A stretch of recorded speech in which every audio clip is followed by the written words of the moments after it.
mobilité se conjugue au niveau de la ZLECAf de plusieurs façons.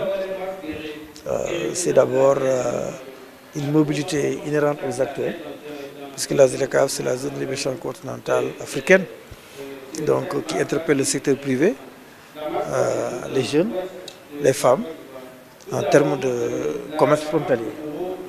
Et qui dit frontalier, commerce frontalier dit franchissement des frontières, franchissement du cordon douanier, et qui dit cela convoque également des préoccupations d'ordre sécuritaire et d'ordre commercial.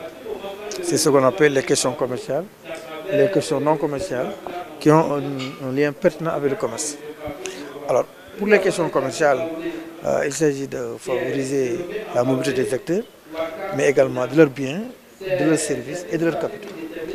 Et pour cela, la ZLECAf a véritablement créé un cercle vertueux en adoptant le 18 février 2023 trois protocoles de grande importance, un sur l'investissement, un sur la concurrence et un autre sur les droits de propriété intellectuelle. Ce qui parachève les travaux de la phase 2 de la ZLECAf et qui vraiment donne au secteur privé africain, aux populations africaines, un ensemble d'outils pour parachever le développement économique et social. Voilà. S'agissant maintenant des questions non commerciales, en premier lieu c'est la sécurité.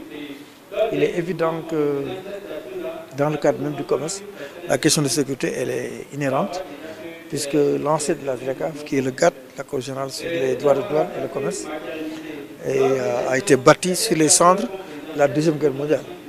Donc c'est les cendres de la notion sécuritaire, et la ZLECAf a pris en compte ces éléments-là pour que la sécurité soit un élément prééminent. En quoi faisant?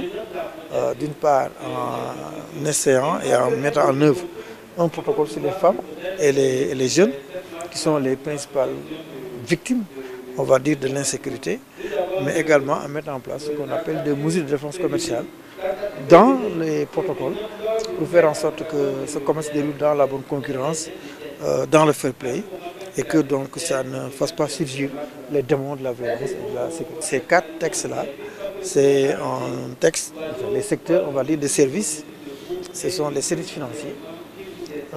Ça va au-delà des grandes banques, des grandes compagnies d'assurance, jusqu'au commerce digital, jusqu'à l'agent de change. N'importe quel agent de change au Sénégal peut aller n'importe où et le faire en Afrique. Nigeria, en Afrique du Sud, etc. Sans être inquiété. Et en bénéficiant de ce qu'on appelle le traitement national, c'est-à-dire que vous serez comme le national, le natif de ce pays. Le deuxième élément, c'est donc la communication. La jeunesse africaine, et en particulier la jeunesse sénégalaise, est très férue en termes de nouvelles technologies. Donc il y a un protocole dans la phase 3 qui va s'intéresser au commerce électronique, en même temps que les femmes, les jeunes. Et donc ça permettra donc de booster l'élan et l'intérêt qui est déjà présent au niveau de notre jeunesse en faveur donc, du commerce électronique. Le troisième élément, ça concerne le transport. Donc tous ceux qui ont donc des fournisseurs de transport dans tous les domaines de transport maritime, ferroviaire, aérien, peuvent tout à fait allègrement et librement aller fournir leurs services dans les 54 pays africains ou 51 pour pouvoir donc fournir des services aux autres pays africains. Le dernier élément, le quatrième, donc ça concerne donc les services de tourisme, ne serait-ce qu'un agent de voyage, un guide touristique. Enfin, il y a beaucoup d'éléments, sous réserve de pas mal donc, de réglementation, mais disons dans l'absolu, on a permis à tous les acteurs de ces quatre secteurs-là, en fait il y en a 5, l'autre grand secteur sont les professionnels, les comptables, les architectes, les enseignants, tous ceux qui ont une profession. Donc, ces 5 catégories-là peuvent tout à fait, dès à présent, donc, évoluer en Afrique, comme s'ils devaient le faire chez eux.